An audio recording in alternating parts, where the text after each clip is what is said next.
infak dan sedekah? Baik. Terima kasih. Baik. Yang pertama, zakat itu nanti disampaikan betul ada ketentuan dari mulai mengambilnya khudz min amwalihim shadaqatan tutahhiruhum wa tuzakkihim biha, dikeluarkan ke dalam 8 golongan di Quran surah ke-9 ayat ke-60, dan itu semua ada ukurannya dari mulai haulnya dan sebagainya. Karena tidak ditanyakan, beliau menanyakan infak, baru kita masuk kepada infak. Quran surah kedua Al-Baqarah ayat 215. Yas'alunaka madza yunfiqun, banyak mereka bertanya kepada Muhammad sallallahu alaihi wasallam tentang infak. Bagaimana cara berinfak, kepada siapa diinfakkan? Jawaban Allah langsung disampaikan, qul ma anfaqtum min khair. Katakan Muhammad sallallahu alaihi wasallam, kalau ingin infak maka pilih dari yang terbaik, yang paling bagus. Nah, infak itu bahasa singkatnya nafkah. Nafkah itu singkatan dari infak. Infak itu nanti dibagi dua, ada infak wajib, ada infak sunnah. Infak wajib, infak suami kepada istri, kepada keluarga, disingkat dengan nafkah. Ada di mana ayatnya? Quran surah keempat An-Nisa ayat 34. Ar-rijalu qawwamuna 'alan nisa'i bima faddalallahu ba'dahum 'ala ba'dhin wa bima anfaqu min amwalihim. Laki-laki suami diberikan kelebihan oleh Allah dari istrinya, dan istri pun nanti punya kelebihan di sisi yang lain. Apa kelebihan itu? Di antaranya pelindung, pengayom, pengarah di rumah tangganya, plus diberikan kemampuan untuk menafkahi istrinya. Jadi kalau suami bekerja itu sifatnya nafkah. Kalau istri atau perempuan bekerja itu tidak disebut mencari nafkah, beda. Awas, ada pekerjaan, ada nafkah, itu lain. Nafkah itu kewajiban yang melekat kepada suami, yang nanti rizki yang Allah berikan akan mencukupi kebutuhan yang ada di dalam rumah tangganya.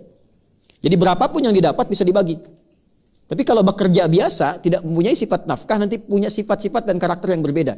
Didapatkan besar pun belum tentu mencukupi. Ya, saya tidak bahas itu dulu, saya akan masuk kepada yang sunnahnya. Kalau kemudian yang itu sudah selesai, jadi frame-nya begini, tabelnya. Kalau sudah yang wajib selesai, baru keluar. Jangan keluar dulu. Ya, dihitung dulu di rumah. Kebutuhan rumah berapa? Misalnya 20 juta dalam sebulan. Allah kasih rezeki 30 juta. Maka yang dipahaminya yang 10 jutanya itu adalah modal ibadah kita yang Allah titipkan lewat kita supaya mendapat kemuliaan. Ya, bukan dijadikan untuk ini kaya, untuk bukan itu tujuannya. Jadi hitung kebutuhan kita, setelah dapat sebulan sekian, lebihnya yang kita sebut lebih itu sebetulnya peluang ibadah yang Allah titipkan lewat kita. Mumpung sedang dititipkan, pakai. Sampai nanti Allah pindahkan ke tempat yang lain kalau itu tidak digunakan dengan baik. Ya, maka cara menggunakannya bagaimana? Satu, qul ma anfaqtum min khair. Kalau mau infak sifatnya materi. Bisa makanan, bisa pakaian, bisa juga uang dan sebagainya. Yang penting materi. Min khair yang terbaik. Satu, lil walidain, untuk orang tua. Qala rabbi auzi'ni an ashkura ni'mataka allati an'amta 'alayya wa 'ala walidayya wa an a'mala shalihan tardah. Ya? Orang tua. Kemudian setelah itu siapa? Wal aqrabin. Aqrabin itu keluarga dekat, ada dua tafsirnya. Satu, keluarga dekat lingkup mahram, ya, lingkup mahram. Misalnya anak kakak, anak adik, anak paman, Anda sukses tapi adik punya anak misalnya sekolah susah. Maka hati diinfaki. Orang tua menerima infak. Ingat, tidak boleh menzakati orang tua. Ya, tidak boleh. Orang tua itu hanya berhak menerima infak. Kemudian lil walidaini wal aqrabin wal yatama. Tafsir kedua akrabin itu bukan keluarga dari mahram, tapi orang yang hidup secara dekat dengan Anda. Bisa tetangga, bisa sahabat dan sebagainya. Ya, Anda tinggal, kerabat Anda jauh tidak dengan Anda di Banten misalnya, dia di Sumatera, tapi kan tetangga Anda di samping-samping. Yang tahu kalau kita kena musibah itu dulu yang membantu.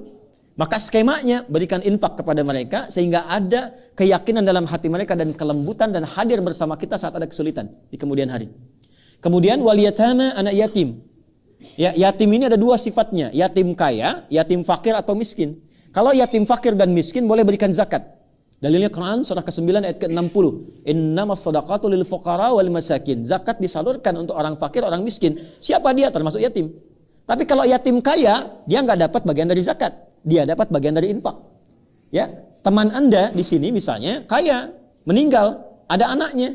Nah, anak yang ditinggalkan itu boleh kita berikan infak untuk penyambung silaturahim dengan keluarga ayahnya. Datang bawa mainan yang disukainya, datang bawa hadiah, dari kas infak. Ya, itu yang dilakukan Nabi sallallahu alaihi wasallam ketika lewat seorang anak sedang bersedih. Kata Nabi, "Kenapa kamu bersedih, enggak main dengan teman yang lain?" Kata anak ini, "Ya Rasulullah, baju saya jelek. Ya Rasulullah, mainan saya jelek, saya malu main dengan mereka." Ini kisah nyata. Kata Nabi, "Aradita an akuna abad laka wal Hasan wal Husaina ikhwatan laka." Apakah engkau ridha kalau aku akan menjadi ayah angkatmu sekarang dan engkau menjadi saudara Hasan dan Husain?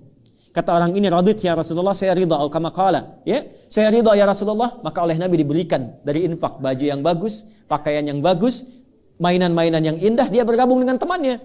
Begitu bergabung, pakaian dan mainan dia paling bagus. Kata temannya, dari mana semua ini? Dia kisahkan. Tadi saya ketemu Rasulullah, saya katakan bapak saya meninggal dalam syahid dalam peperangan. Kemudian saya dibelikan baju baru, saya dibelikan pakaian baru, saya dibelikan mainan baru. Apa kata anak-anak itu? Mereka komen, ya Allah, kenapa bapak kami nggak meninggal juga? Katanya.